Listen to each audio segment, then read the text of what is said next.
Javier.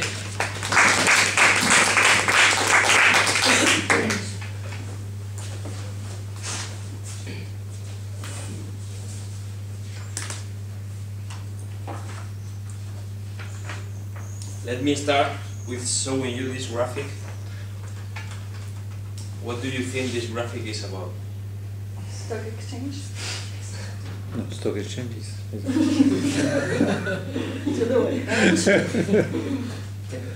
Oil prices. Okay, let me put it aside and I will come back to it later. I joined Toastmasters in 2007.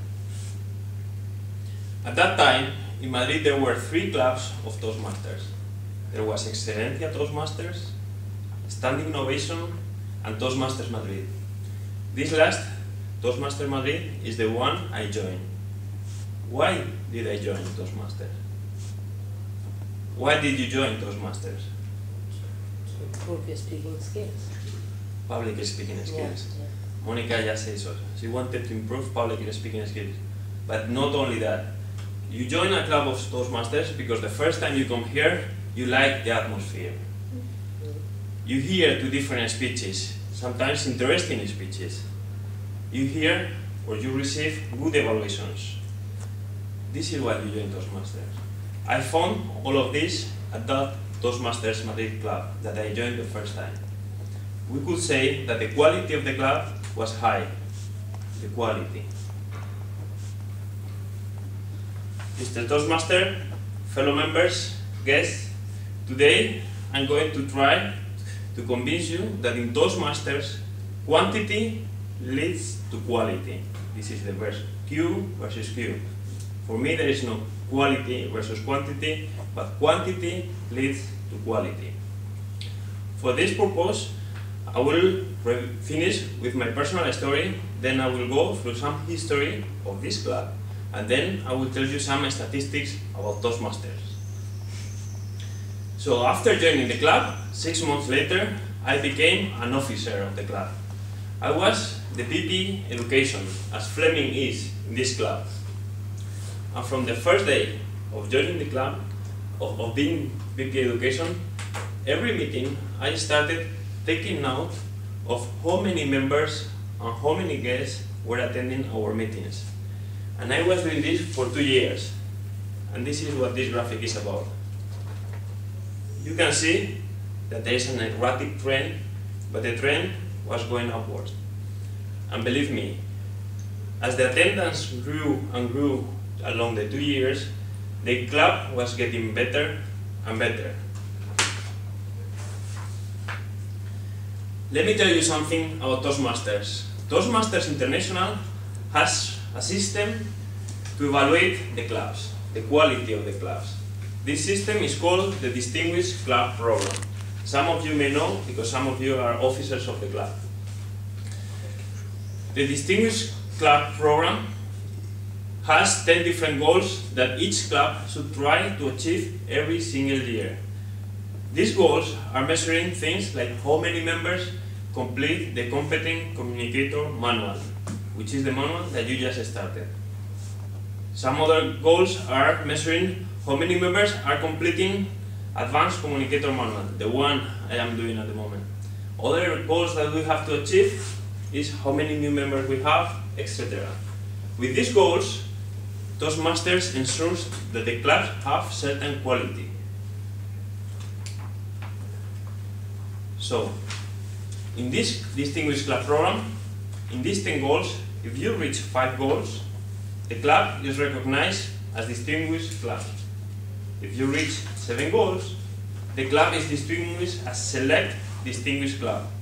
If you reach 9 goals out of the 10, the club is named President Distinguished Club. This is the maximum recognition in Toastmasters. Now, how is this club doing? This club is doing great, this club. The club was founded in October 2008, just 2.5–3 years ago.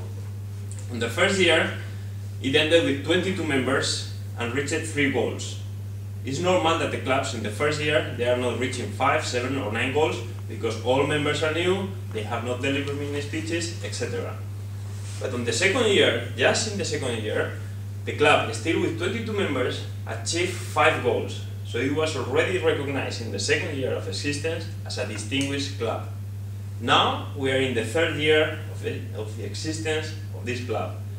And do you know how many goals has this club already achieved? 7 goals. This means that this club is already select distinguished, but what is more, it is possible for this club to get 9 goals out of the 10 by the end of this month. If this is the case, it will be recognized as President Distinguished Club, maximum recognition within Toastmasters, just in 3 years. This is an impressive and remarkable achievement for the club. And why do I say that this is a remarkable achievement? Let me show you some other analysis that I was making. I was gathering all the statistics of all the clubs that there are in Europe, 173 clubs in continental Europe last year. I will share with you the results. Of these clubs, the best performing clubs, the clubs which are meeting the whole 10 objectives, which would be these ones, meeting the whole 10 objectives, have about 40 members. Then there is a second level of clubs which are meeting 7, 8 or 9 goals, like this club is doing this year. They have about around 30 members on average. Then there are the clubs which are achieving between 4, 5 and 6 members. These clubs have around 25 members. And then there are the weaker clubs, the clubs which fail to achieve 4 goals. These are about 15 members. Even more, I checked clubs of the size of Roastmasters here in Toulouse, between 18 and 22 members. This is the average goals that they achieve, much lower than 7, even more than 8 or 9 goals that this club may achieve. This is why I say that what this club is achieving is remarkable. But my belief is that if we want to make sure that this club continues to have good quality, if we want that this club continue to have enjoyable meetings, if we want to ensure that this club is the club we want to be part of, we should try to have more members.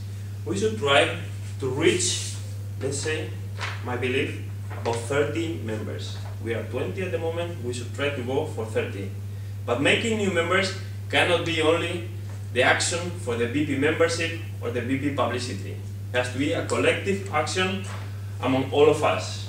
We all should try to bring in friends, family, colleagues, tell everybody we know about Toastmasters, and we should try to bring our membership level to 30.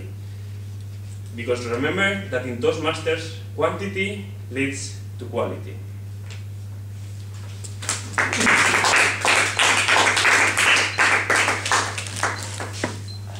Now, if you have any questions, we have 2-3 minutes for me to answer your questions. Why is it important to achieve as many goals as possible in the Distinguished Club program? Okay, the Distinguished Club program is performed all over the world. In Toastmasters, there is headquarters in California, and then there are thousands of clubs in the world. In order that we are all working in the same way, along the years they have been created this program to ensure that all the clubs are more or less performing the same program, and to ensure that new officers that are coming in the club have a path, a scheme in which to work forward, so they are more or less managing the club. The club is manageable for new members, because if you are an experienced member, for you it might be easy to know what the club is all about, what we should be doing at each moment of the year. But if you are a new officer, you really need some framework, and this is the framework, the Distinguished Club program.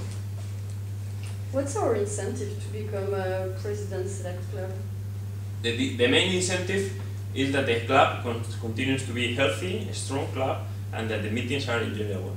You may say that one thing is not necessarily connected to the other, but after having seen hundreds of cases of different clubs, you see that the clubs which are meeting more goals, you could see also in the reverse way.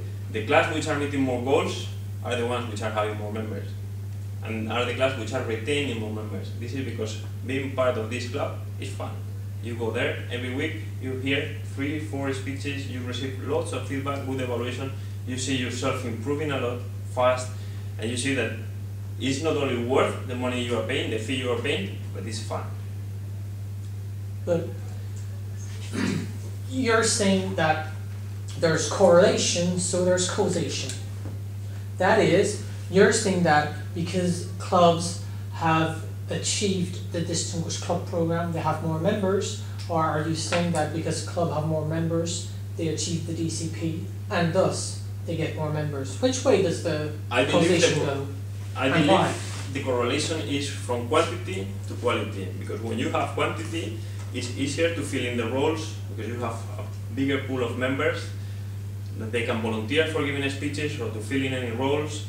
Agendas can be filled before the meeting. Also, I believe that the causation is from quantity to quality, from having seen how our club, Toastmasters Madrid, was doing along these 2 years. At the beginning, attendance was 15 members. I would say that the club was enjoyable. Today, in Toastmasters Madrid, attendance is always over 30 members and guests. And the club and the meetings, the club meetings, I must say that they are much more enjoyable now than then. Also, by then the club was meeting 5 goals, this year is meeting 9 goals. This is why I believe causation goes from quantity to quality. Is it possible to be more than 30? More than 30 members, for sure. 50, 60? The more the merrier. It is Don't you possible, there's no have limit. to make different groups after Yeah, time is finishing, so let me just close with this answer, and then if you have more questions, I can answer them later on. Clubs, normally when they reach like 50, 60, they normally have to come to a decision whether to split in and having 2 clubs, or before having weekly meetings, so they can, not everyone is attending every meeting, but having people coming one day and people coming the other. Thank you very much.